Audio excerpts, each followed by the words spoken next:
కూకట్పల్లిలో బాలిక హత్య కేసు సంచలనంగా మారింది. ఇంట్లో ఒంటరిగా ఉంటున్న పాపను అతి దారుణంగా పొడిచి చంపారు దుండగులు. ఎవరు చంపారనేది క్లారిటీ లేదు. ఇప్పటికే పోలీసులు డాగ్ స్క్వాడ్ ను రంగంలోకి దింపారు. క్లూస్ టీంతో ఆధారాలు కూడా సేకరించారు. సీసీటీవీ ఫుటేజ్లను పరిశీలిస్తున్నారు.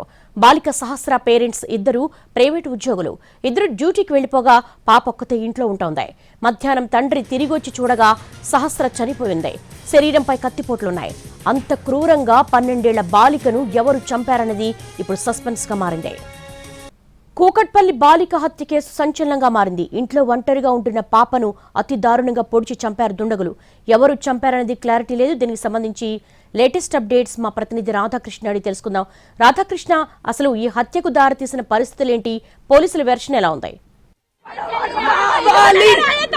ఎవరో కావాలి, ఈ సొసైటీకి ఇంకోసారి ఇలాంటివి జరగకూడదంటే ఏం చేయాలి?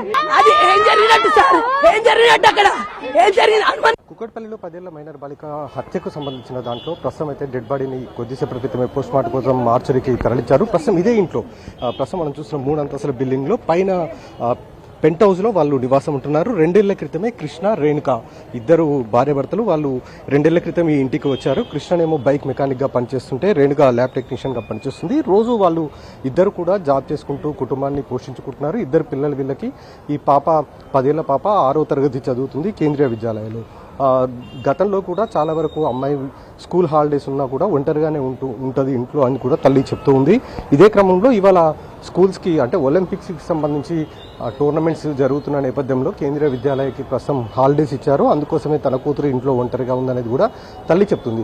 ఈ క్రమంలోనే ఉదయం ఇద్దరు భార్యాభర్తలు వెళ్ళిపోయారు. తర్వాత ఇంట్లో మాత్రం పాప ఒక్కతే ఉంది.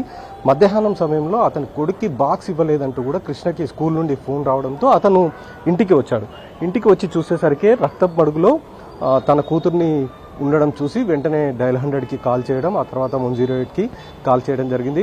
ఆ తర్వాత ఇక్కడికి పోలీసులు వచ్చి క్లూస్ని సేకరిస్తున్న పరిస్థితి మనకు కనబడుతుంది. ప్రస్తుతం మనం చూస్తున్నాం ఎదురుగా క్లూస్ టీంతో పాటు మిగతా టీంలు ప్రస్తుతం ఆధారాలు సేకరించే ప్రయత్నం అయితే చేస్తూ ఉన్నారు. ఫింగర్ ప్రింట్స్ ప్రధానంగా ఈ కేసులో కీలకంగా మారబోతున్నాయి. ఎందుకంటే దాదాపు 3 అంతస్తుల ఈ భవనంలో ఎవరు కూడా కొత్త వాళ్ళు బయటికి వచ్చే అవకాశం లేదనేది కూడా ఇక్కడ ఉన్న వాళ్ళు చెప్తున్నారు. కాబట్టి తెలిసిన వ్యక్తులు ఎవరైనా చేసి ఉండొచ్చు అనేది ఒకవైపు పోలీసులు ఆరా తీస్తున్నారు. అలాగే కుటుంబ పరంగా ప్రధానంగా కుటుంబ కలహాలు ఏమైనా ఉన్నాయా లేదా భార్యాభర్తలకు సంబంధించి ఎవరితోటైనా విభేదాలు ఉన్నాయన్న కోణంలో కూడా దర్యాప్తు చేస్తున్నారు. ఎందుకంటే చిన్నారికి సంబంధించిన దాంట్లో ఆమె శరీరం పైన 3 కత్తిపోట్లు ఉన్నాయి. కడుపు పైనే, ఛాతి పైన ఒకటి, మొత్తం 3 కత్తిపోట్లు ఉండడం, అది కూడా అంత